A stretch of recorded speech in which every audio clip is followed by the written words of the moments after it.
नमस्कार बंधुरा रान्नाघर থেকে আবার একটা নতুন রেসিপি নিয়ে চলে এসেছি। আজকে বানাবো কাতলা সুন্দরী। তার জন্য দেখুন 3 পিস কাতলা মাছ খুব ভালো করে ধুয়ে নিয়েছি। এবার এখানে লবণ মাখিয়ে নেব। এবার লবণ দিয়ে মাছটাকে শুধু ম্যারিনেট করে নেব। এখানে কোনো হলুদ গুঁড়ো দেব না। খুব ভালো করে মাখিয়ে নিয়েছি। এবার এদিকে একটা কড়াই বসিয়ে দিয়েছি। কড়াইয়ে সাদা তেল দিয়ে দেব। রান্নাটা সম্পূর্ণ সাদা তেলে রান্না করব। তেলটা একটু ভালো করে গরম করে নিতে গরম হয়ে গেছে। এবার একে একে মাছগুলো দিয়ে দেব।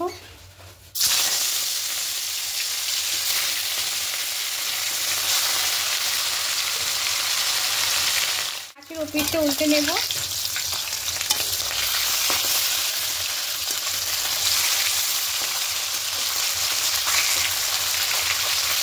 একটু ভেজে নেবো হালকা করে।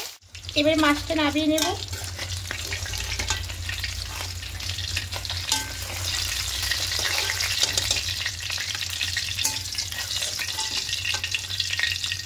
একটু মাছগুলো ভাজা হয়ে গেছে। এবার এই তেলের মধ্যে গোটা মশলা ফোড়ন দেবো। গোটা গরম মশলা, দারুচিনি, এলাচ, লবঙ্গ।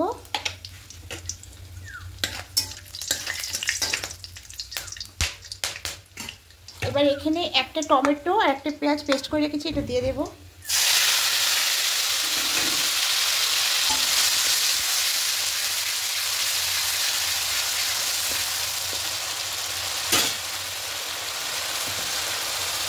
এখানে 1 চামচ আদা রসুনের পেস্ট করে দেবো।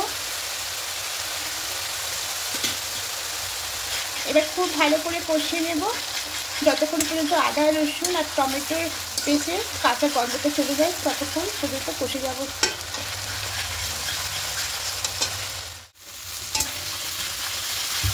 খুব ভালো করে কষিয়ে নিয়েছি, কাঁচা গন্ধটা একদম চলে গেছে। এবার এখানে গুঁড়ো মশলাগুলো দিয়ে দেবো। ধনিয়া গুঁড়ো, জিরে গুঁড়ো আর কাশ্মীরি লঙ্কার গুঁড়ো। সব কিছু একসঙ্গে খুব ভালো করে একটু আবার কষিয়ে নেব।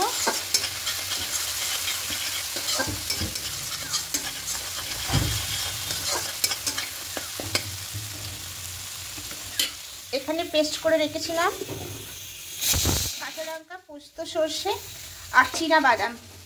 এবার এটাও এখানে দিয়ে দেব।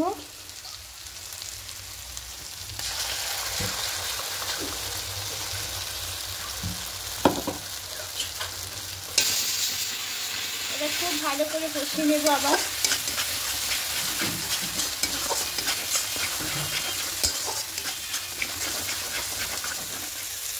এবার এখানে ফ্যাটানো টক দইটা দিয়ে দেবো।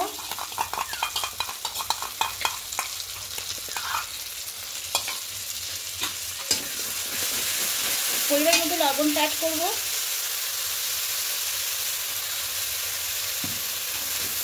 এবার মিষ্টিতে জল দিয়ে জলটা দিয়ে দেবো।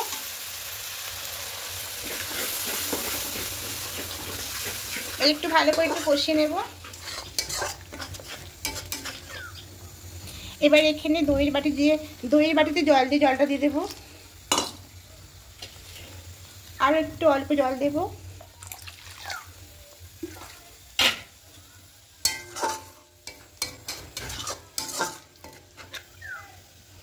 এবার মাছগুলো দিয়ে দেব।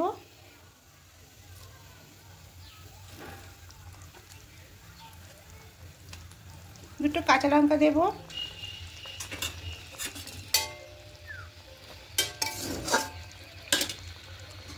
এবার ঢাকা দিয়ে 5 মিনিট রেখে দেব। ঢাকাটা খুলে নেব।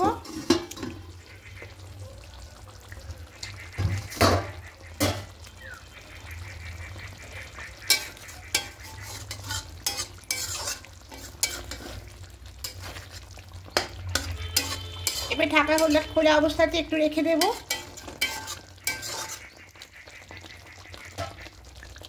কাতলা সুন্দরীটা একদম রেডি হয়ে গেছে বন্ধুরা। যদি ভালো লেগে থাকে অবশ্যই কমেন্ট করবেন। আর নতুন বন্ধুরা অবশ্যই সাবস্ক্রাইব করে পাশে থাকবেন। আমি আরও নতুন নতুন রেসিপি নিয়ে আসবো।